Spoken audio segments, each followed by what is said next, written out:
Minnesota's housing crisis is not a product of scarcity. It's a product of deliberate design. The crisis isn't random, and it isn't due to some unresolvable equation of supply and demand.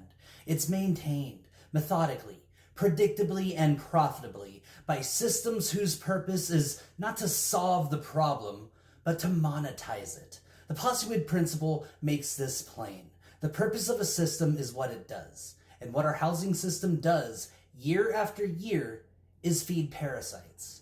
Not literally, though some may well fit the metaphor, but structurally.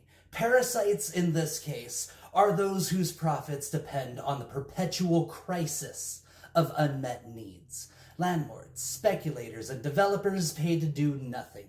Management companies extracting value without producing shelter. Financial institutions feeding off rent cycles and leveraging poverty as collateral. And the state, our state, hands them the spoon.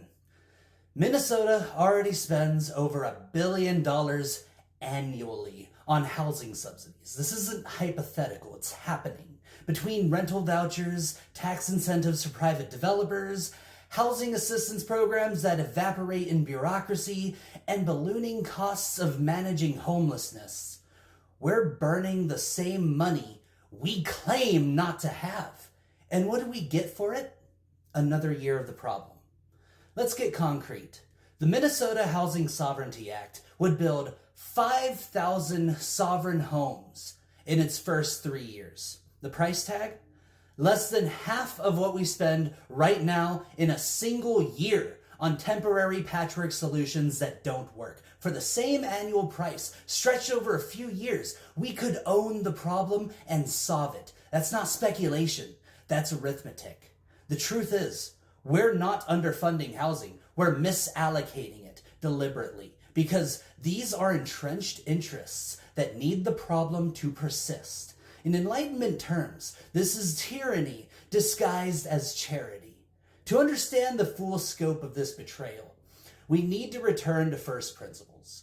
The social contract, an agreement between the governed and those entrusted to govern, exists to protect life, liberty, and the pursuit of flourishing.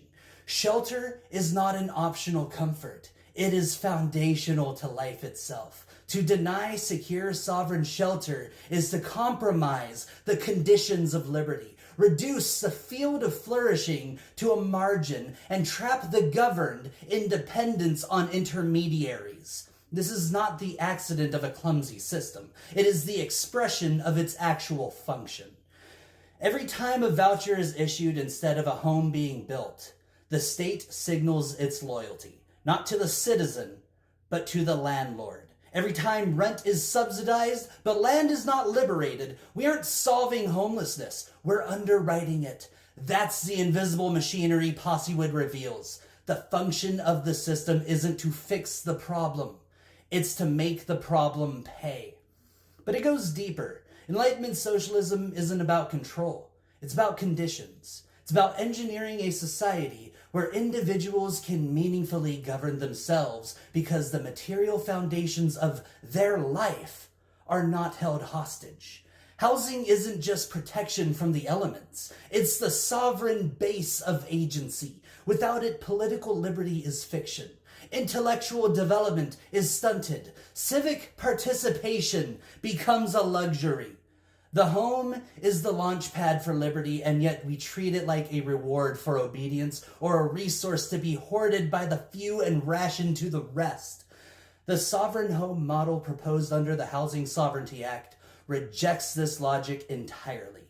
These are not charity units. They are constitutional infrastructure, 3D printed, modular, carbon neutral homes that belong to the people who live in them, individually owned, not leased, not managed by parasitic interests, built in public land trusts, distributed according to need, not profit, a hard reset on the economic logic of shelter. When Enlightenment philosophers imagined the future, they envisioned a society in which reason and science were applied to uplift the human condition. What we have now is a grotesque distortion of that promise, a state that uses science to predict crisis, but never to prevent it, that models homelessness, but refuses to model housing, that funds research, but not resolution, that rewards speculation and punishes construction. The cost of building these first 5,000 homes is about $500 million. Minnesota spent more than that last year subsidizing a rental market that leaves families one paycheck from the street. Over 3 years, the price tag of launching a sovereign housing network would be less than what we waste in 12 months. And when those homes are built, they don't disappear. They don't need to be refunded every year. They don't raise rent. They liberate labor. They create permanence. They are investments in dignity that yield returns in health, stability, and generational possibility. So why hasn't this happened? Because the parasites are still eating. Because there are entire bureaucracies, entire industries whose survival depends on failure. And so long as our state pays them to fail, they'll keep doing exactly what they're paid to do. If we truly believed in solving the crisis, we would stop rewarding those who profit from it. If the purpose of the system were to house people, we'd be housing them. The Possewood principle doesn't care about stated intent. It exposes actual results, and what the results reveal is a machine that's been hijacked. Reclaimed housing funding don't need to be new funds. They just need to be rerouted away from rental subsidies, away from landlord bailouts, away from the illusion of market solutions, and into permanent public ownership, into sovereign homes. The cost of feeding parasites is measured not just in dollars, but in dreams deferred, in children uprooted, in lives stalled by instability. This isn't an economic debate, it's a moral one.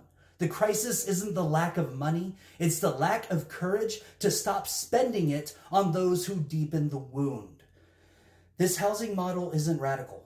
What's radical is the fact that we've normalized paying $1 billion a year to maintain a crisis. What's radical is the idea that liberty can survive while the ground beneath our feet is up for auction. Sovereign homes restore that ground. They reassert the first and final truth of the Enlightenment, that people matter more than profits, and that no system has legitimacy unless it serves the life and liberty of those within it. So let's stop asking if we can afford to solve this problem. We already are. The real question is whether we will choose to spend that money feeding the parasites or feeding the people.